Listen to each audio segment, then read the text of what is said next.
लहरा दो, लहरा दो, सरकशी का परचम लहरा दो। ये बा आई बो करा करा करा करा ये चीज boys, we are in the world cup, we are going nowhere. कौन कह रहा था कि पाकिस्तान को सैटरडे तक की मोहलत मिल गई है? हमने अब आगे इसको एक्सटेंड कर लिया है थर्सडे तक, जब न्यूजीलैंड और श्रीलंका का मैच है, और उसके बाद फिर सैटरडे को हमारा और इंग्लैंड का मैच है। ठीक हो गया जी। आगे है सुकून, बहुत ज़रूरी था ये सुकून।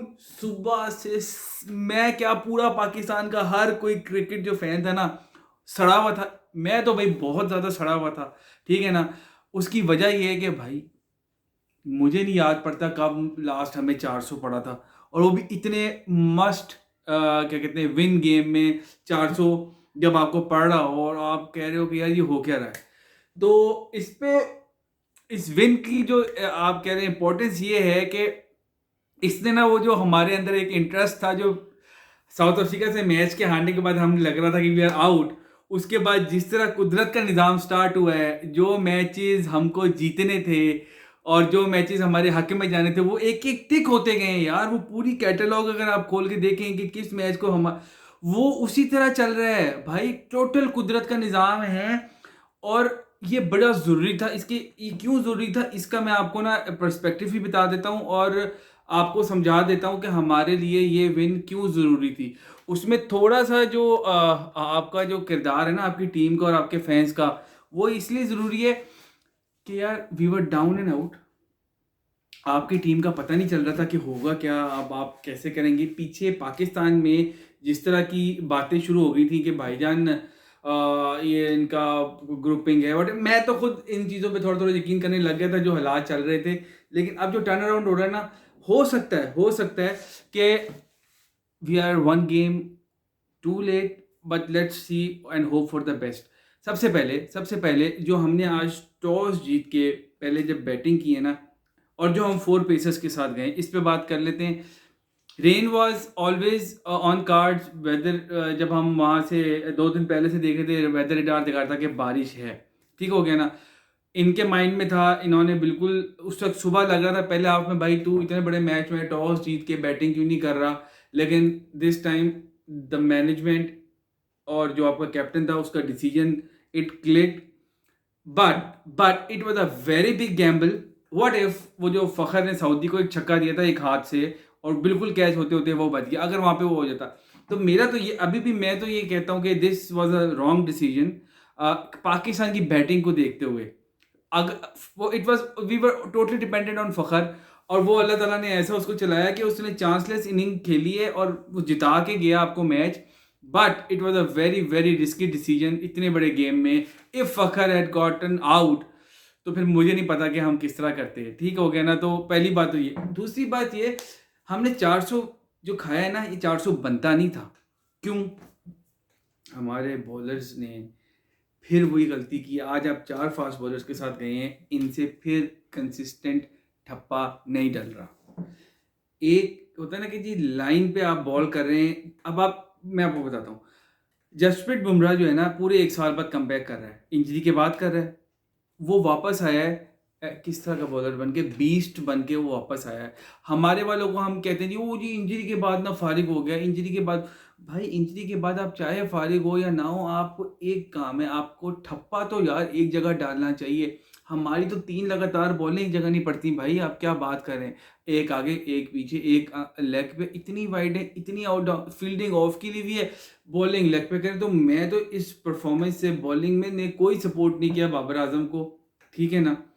बॉलिंग ने पैथेटिक अप्रोच दिखाई है, इनसे ठप्पे ही नहीं डलते भाई। आज शाहीन को वर्ल्ड रिकॉर्ड स्कोर पड़ गया 90, और पुअर लेंथ पे बॉलिंग इन लोगों ने की है। मैं तो ये मानता हूँ ये 400 का स्कोर नहीं होता, ये 370 होता। ये 30 रन उन्होंने अपनी गंदी बॉलिंग की वजह से खाए हैं। नंबर 1 बात। अब नंबर 2 बात आ जाते हैं आगे की क्वालिफिकेशन सिनेरियोज पे। आज इंग्लैंड ऑस्ट्रेलिया का मैच हो रहा है, हमारे हक में ये है कि आज ऑस्ट्रेलिया हार जाए। उससे क्या होगा, Australia will be stuck on 6 points, ठीक है ना, which will put them under a lot of pressure. उसके बाद उन्हें अगले 2 मैच हर हाल में जीतने होंगे। वो उनके वैसे तो है नीदरलैंड और अफगानिस्तान के साथ, मगर वो इट विल ना कीप द ग्रुप ओपन। और इंग्लैंड अगर आज इनको ठोक देते हैं तो वो हमारे हक में भी इससे बेहतर है कि हम ऑस्ट्रेलिया से ऊपर हो सकते हैं अगर ऑस्ट्रेलिया आज हार जाता है। तो ये बड़ा ज़रूरी है। कल इंडिया साउथ अफ्रीका का मैच वैसे तो यूजलेस है हमारे लिए, उसमें हमारा कोई इंटरेस्ट नहीं, but two big giants of this tournament are playing. एक का बॉलिंग अटैक इस वक्त बहुत अच्छा जा रहा है, दूसरे का बैटिंग जो है वो इतनी ज़बरदस्त हो रही है। तो लेट्स सी उसमें क्या होता है। वो नहीं, अब हमारा जो अब मार्का ये है, हमें जो फेवर चाहिए, Afghanistan should lose to Australia, ठीक है, then Sri Lanka should beat New Zealand. ये 2 गेम्स जो है ना हमारे लिए बहुत इंपॉर्टेंट है। और इसी तरह अफगानिस्तान का साउथ अफ्रीका से भी मैच है, अफगानिस्तान इज ऑन 8 पॉइंट्स, तो Afghanistan has to lose that game as well, ताकि नेट रन रेट पे बात ही ना है। अगर वो एक मैच भी जीत जाते तो वो 10 पे आ जाएंगे, हम भी इंग्लैंड से जीत जाते हैं, हम भी 10 पे आ जाएंगे, फिर रन रेट पे गेम आ जाती है। इसीलिए हमारे लिए आसानी ये है कि न्यूजीलैंड जो है ना वो अपना आखिरी मैच भी हारे और अफगानिस्तान अपने दोनों मैच हार जाए, बेसिक सीन है। तो फिर हमारा क्वालिफिकेशन जो है ना सेमीफाइनल में ऐसे हम यूं करके चले जाएंगे, ठीक हो गया। अब आ जाते हैं फ़खर जमान पे। What innings, what an innings bro, what an innings. मैं कहता हूँ क्या यार, उसने पाकिस्तान की टीम की जो सब मजाक उड़ाते थे पावर प्ले में छक्के नहीं लगते, उसने 3 मैचों में 18 छक्के मार दिए, बाकी मैक्सवेल के और रोहित शर्मा के 7 मैचों में 20-20 छक्के। अब आप खुद देख लें कि क्या इंपैक्ट प्लेयर है। ठीक है, वो अपनी परफॉर्मेंस की वजह से ड्रॉप हुआ था प्लेइंग 11 से, मगर he should have been brought in the side against South Africa. He is brought in the game in Pakistan team playing 11 1 game too late, मेरे ख्याल से। This is what I think. अब मुझे नहीं पता अब आगे क्या सीन बनता है। अब we were far too dependent on Fakhar Zaman today, आज ही डिलीवर्ड।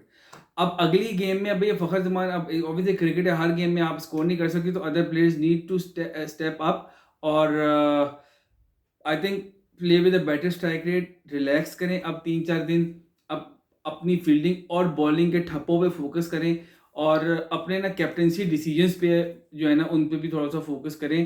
आई डोंट नो, अगर शादाब खान फारिग हो चुका है तो भाई आप उसको बिठा के अबरार को ले आएँ, आप आईसीसी से बात कर लें, भाई बंदा सेट नहीं हो रहा, 1 हफ्ता का टाइम है भाई, अब आप कुछ करो। क्योंकि आगे ये तो आज की विकेट है, कलकत्ता की जो विकेट है ना उस पर आई थिंक स्पिनर हमें चाहिए होगा अगेंस्ट इंग्लैंड। तो अबरार, वैसे तो शादाब आ जाए तो बेस्ट है, लेकिन वरना अबरार को टीम में आना चाहिए, ये बात मैं आपको बता दूँ। दूसरी तरफ पाकिस्तान में पीसीबी में बहुत ज़्यादा कंट्रोवर्सीज चल रही हैं और प्लेयर्स के बारे में भी कोई बातें पाई चल रही हैं कि कोई एजेंट है जो इनको सारे कॉन्ट्रैक्ट दिलवाता है, वो बड़ा ब्लैकमेलिंग कर रहा है और ये पूरा एक माफिया है।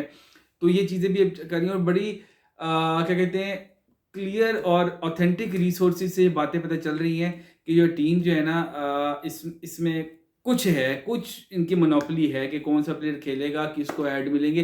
क्योंकि आप ये देखें कि यही वाला जो सर्कल है ना, हारिस, आपका नसीम, शाहीन, शादाब, बाबर, यही सारे एड्स में आ रहे हैं, कैडबरी के, इनवरेक्स के, पेप्सी के, आपका अल्लाह भला करे वो पेंथर के टायर्स में। तो आई डोंट नो वो कैसे, वो एक कह रहे हैं पीसीबी ने कहा जी हम करेंगे इसके ऊपर प्रॉपर इन्वेस्टिगेशन, कौन कौन स्टेक होल्डर्स है। इंजमामुल हक ने रिज़ाइन कर दिया इस बात को लेके, आई डोंट नो व्हाई। तो ये सारी चीज़ें, लेकिन after all these controversies the way Pakistan has bounced back, मैं कहता हूँ amazing, excellent, keep your focus and we are here to pray from Allah सुब्हानहू व तआला कि यार प्लीज़ अल्लाह ताला जो अभी तक चल रहा है ना, पिछला पूरा हफ्ता हमारा गुजरा है, अमेजिंग। तो at the end of the day मैं कहूँगा बाबा बाबा बाबा, व्हाट अ विन, पाकिस्तान जिंदाबाद। लेट्स होप कि अगले रिजल्ट्स भी हमारे फेवर में जाएं and we reach semifinals. Best of luck Pakistan. Video को लाइक करें, चैनल को सब्सक्राइब करें। अल्लाह हाफिज़।